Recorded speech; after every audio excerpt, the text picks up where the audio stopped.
Bonjour tout le monde et bienvenue au podcast Les vraies affaires zéro bullshit. Ici Roch Cholette. Merci beaucoup d'être là.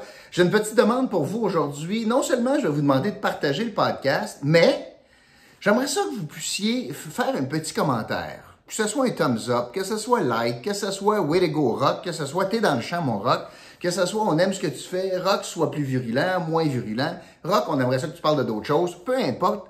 J'aimerais ça avoir votre commentaire. J'aimerais ça vous lire un petit peu, puis je vais tenter de vous répondre. Si vous avez une question, on va faire ça dans le respect si c'est possible. Mais c'est ma petite demande aujourd'hui, ça ferait bien notre affaire. OK. Aujourd'hui, je veux vous parler de 3 choses. Notamment, mais salut Bobo, on va manger un petit peu, hein? Notamment sur la question importante abordée hier par le premier ministre Legault, sur la question de la vaccination obligatoire pour le personnel en soins de santé. Excellente idée, excellente décision, excellente nouvelle. Seule chose, il était temps.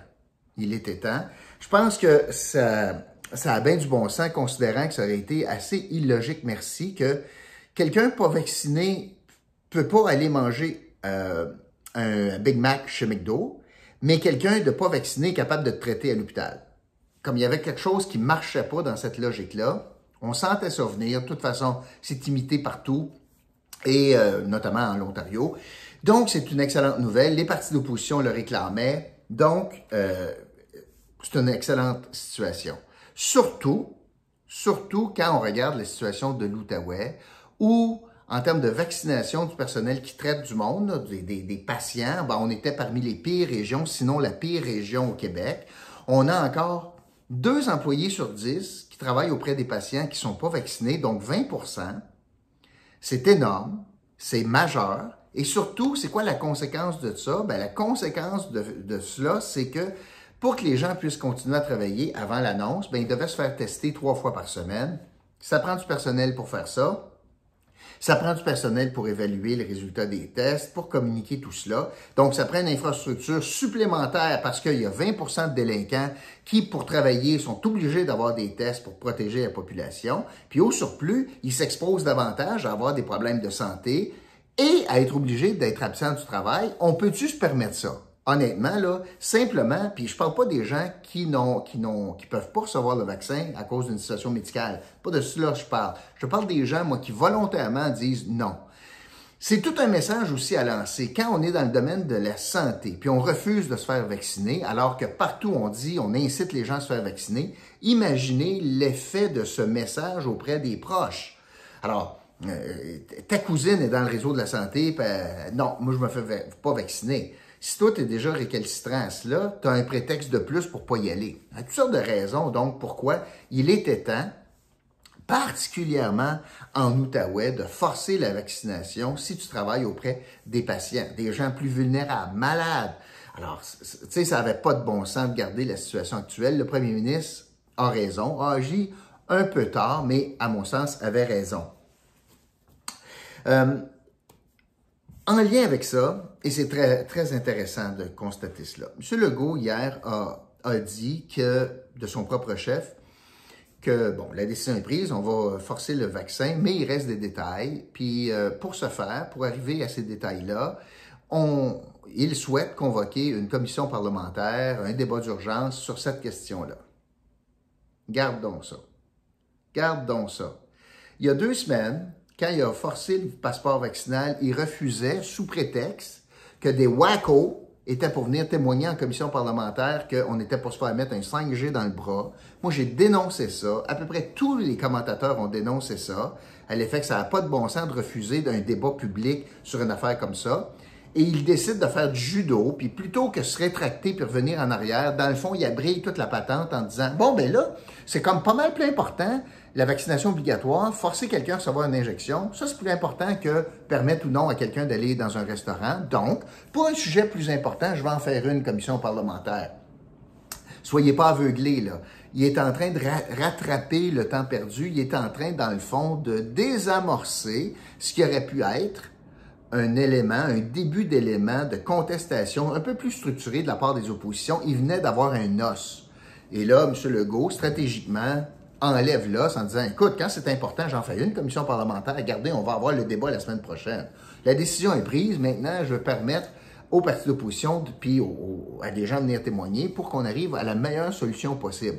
Ça aurait très bien pu se faire avec le passeport vaccinal. Je pense qu'il a senti la grogne, l'incohérence, le problème avec cette décision-là, puis il a trouvé une façon, plutôt que de reculer, il a trouvé une façon, dans le fond, d'abrier tout cela, puis puis c'est correct, là, puis il convoque la commission parlementaire pour la semaine prochaine. Mais son argument loufoque tombe absolument.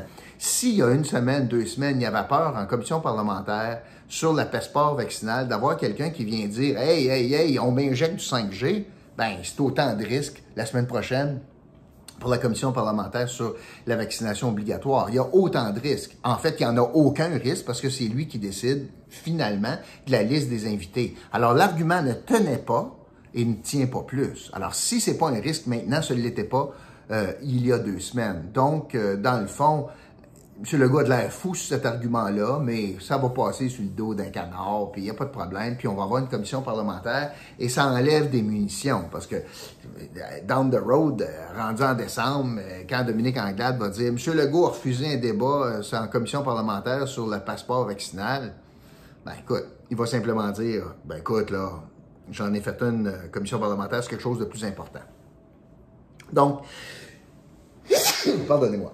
Ah, les allergies, de ce temps-là. Ouf! Même Bubble a des allergies en passant, des allergies saisonnières. Je ne sais pas si vous saviez, ça existe chez les animaux, mais oui, puis il y a des médicaments pour ça. Mais moi, je le vis dur présentement.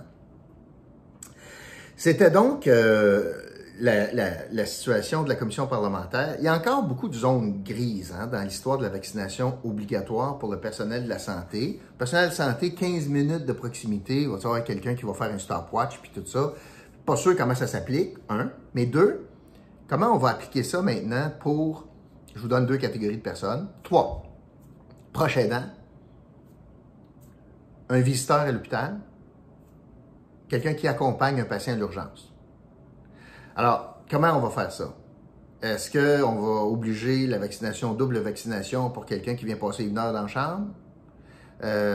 Un papa, sa femme accouche, est-ce que lui va être capable de rentrer à l'hôpital s'il n'est pas vacciné? On en est là. Et bien sûr, toute la question de, OK, très bien, si jamais la personne refuse, l'employé refuse, exemple, on va de, ben c'est pas grave, à on le congédie. Puis entre les deux, là, il y a plein d'options. On l'envoie à des tâches administratives, l'infirmière ira répondre aux infos santé. Est-ce qu'on la met en congé avec solde? Est-ce qu'on la met en congé sans solde? Est-ce qu'on la met en vacances?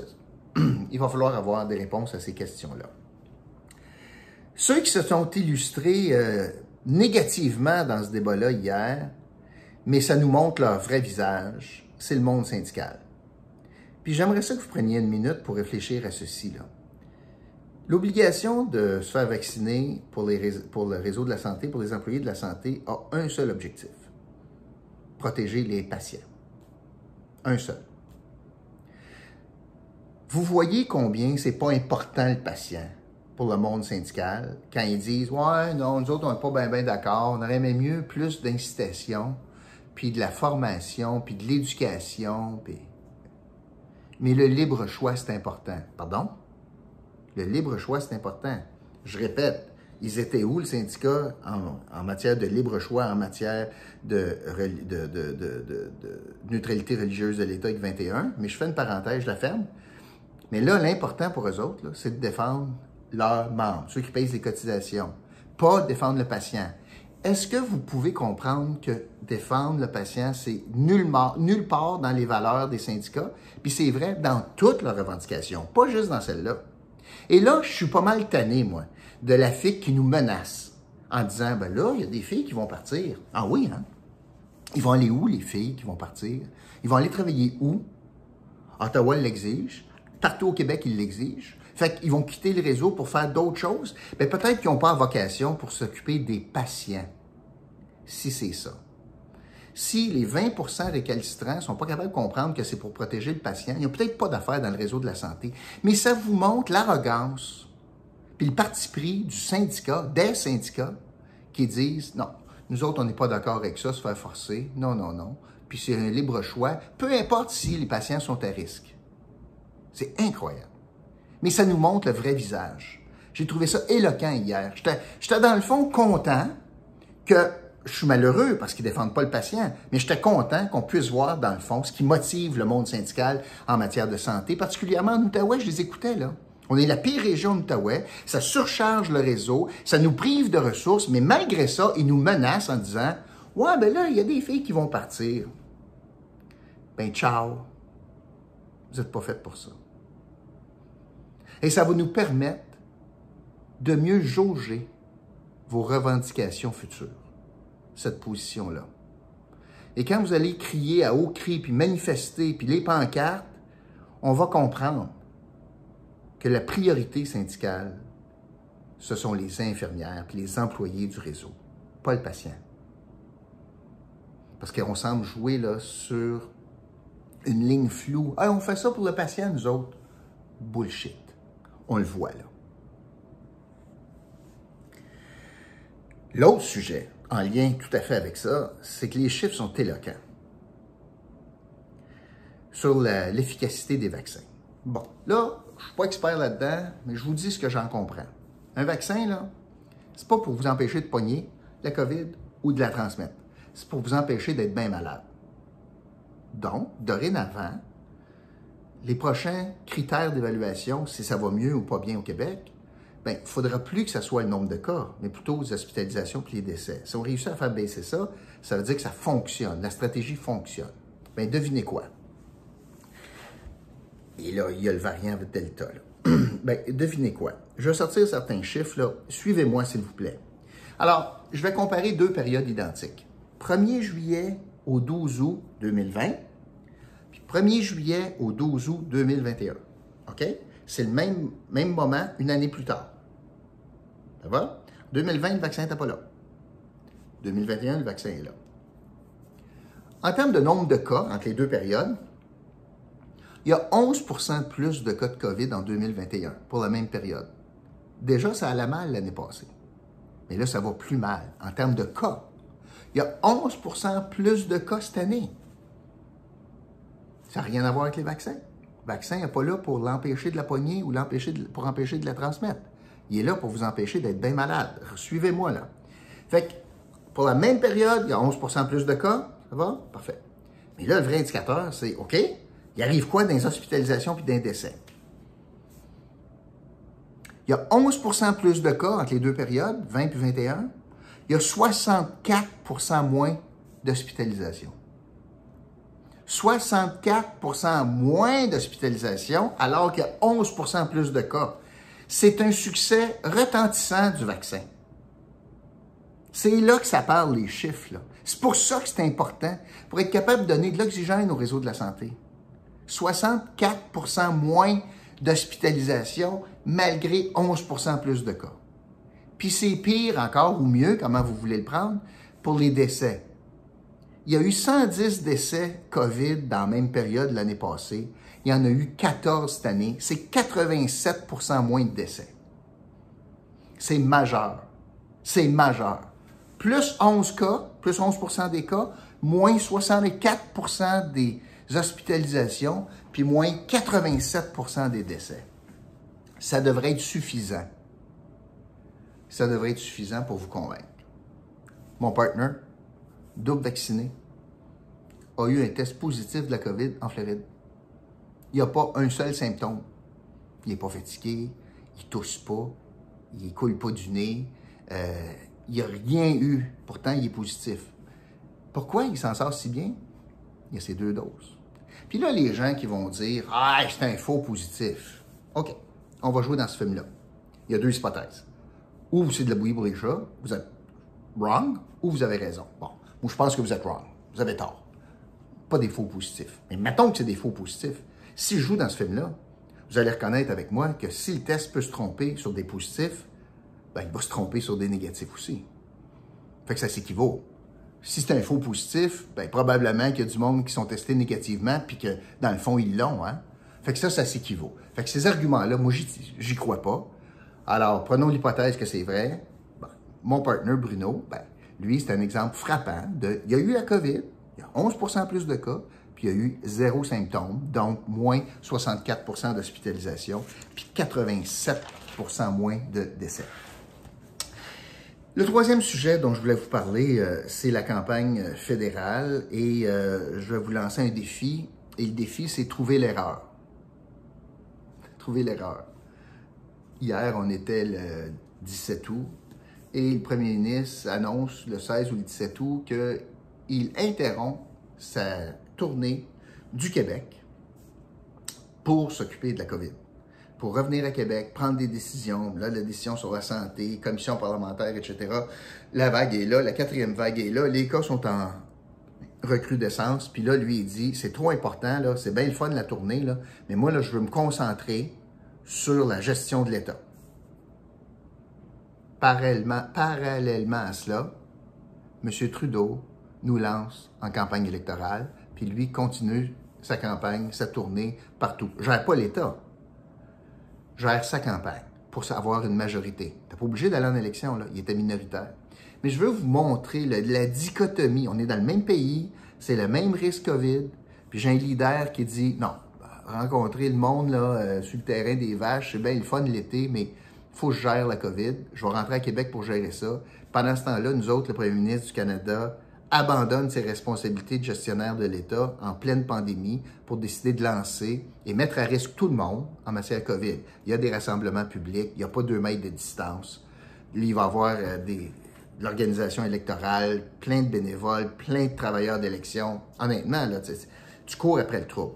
Mais ça vous montre la différence de responsabilité, puis de la responsabilisation des leaders, puis de l'imputabilité.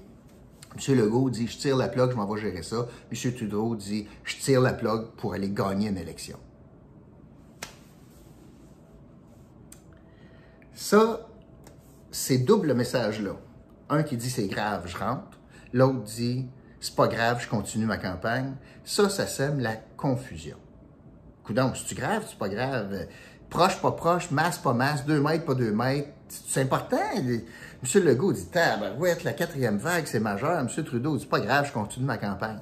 Double discours, incohérence, ça augmente le cynisme. Si j'augmente le cynisme, j'ai moins d'adhésion aux mesures publiques et aux consignes publiques. C'est ça le résultat, là, concrètement. Et un dernier point sur la question de la campagne, parce que je voulais vous en parler.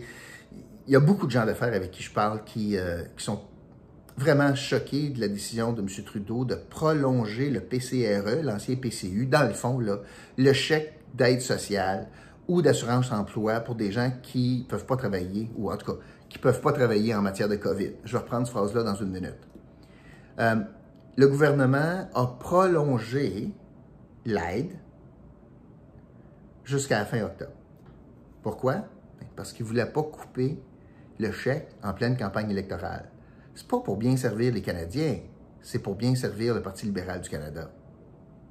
La preuve, toutes les organisations économiques, notamment du Grand Montréal, disent la même chose. Partout au Québec, on le voit, puis en Outaouais aussi. On manque de main-d'œuvre. Il y a un Tim à Tremblant qui est fermé parce qu'il n'y a pas de main-d'œuvre. Je parlais à un restaurateur, il a été obligé de fermer dimanche, lundi, parce qu'il n'y a pas de main-d'œuvre. Une des raisons pourquoi il n'y a pas de main-d'œuvre, c'est à cause de cela. On paye du monde à rien faire, qui serait capable de venir travailler. Des chiffres. Au 31 mars 2021, au Québec, il y avait 188 000 jobs de disponibles. 188 000 jobs de disponibles. Au même moment, il y avait 128 000 Québécois sur le PCRE. Ça, c'est du monde apte au travail, là. Il manque 188 000 corps chauds pour occuper des jobs qui feraient rouler notre économie. Puis pendant ce temps-là, j'ai 128 000 personnes. Puis il n'y a pas personne qui les prenne, là. Puis pendant ce temps-là, il y a 128 000 personnes qui sont sur le PCRE à bénéficier donc de la générosité de M. Trudeau. J'ai écouté un reportage hier, puis ça disait que, ouais, mais pour gagner ça, il faut que tu montes des efforts de recherche d'emploi. Savez-vous ce que le monde fait? Il envoie un CV avec pas de numéro de téléphone, pas de courriel. Ah, il a fait une recherche d'emploi. L'employeur essaye d'appeler, il n'y a pas de numéro, il ne le rejoint pas. C'est rendu là. C'est-tu normal qu'une région dévitalisée comme Maniwaki soit obligée de fermer un bonhomme, pas parce qu'ils ne vendent pas, c'est parce qu'il n'y a pas personne de travailler là? avec le nombre de personnes qui ne travaillent pas dans la région de la Haute-Gatineau, là, je ne suis pas capable de trouver des travailleurs pas très qualifiés pour travailler chez Bonhomme. Là. Ça ne prend pas un doctorat en génie civil. Là. Fait que ça, c'est le leg. C'est ça le résultat. C'est ça, quand on a l'État-providence, il y a des effets contraires. Alors, au lieu de stimuler l'économie, puis donc d'avoir une activité économique qui rapporte partout, qui rapporte à l'entreprise qui va payer des impôts, qui rapporte en taxes de vente, puis qui rapporte en revenus individuels pour lesquels les gens vont payer de l'impôt, au lieu donc d'avoir ces trois vecteurs-là de création de richesse pour l'État, on se prive de cela, mais on sort un chèque de l'État pour payer les gens à rien faire.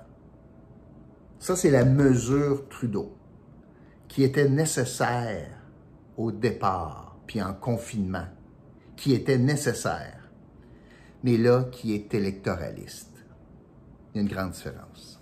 C'est ce que je voulais vous dire aujourd'hui. Je veux finir avec mon ami Roch Saint-Jacques. N'oubliez pas, hein, un courtier, là, c'est toujours une bonne idée, courtier immobilier, d'utiliser ses conseils. Ce sont des professionnels de l'immobilier.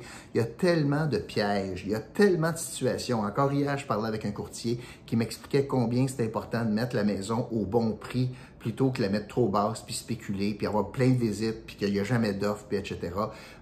L'établissement du bon prix est l'élément central dans une stratégie de vente.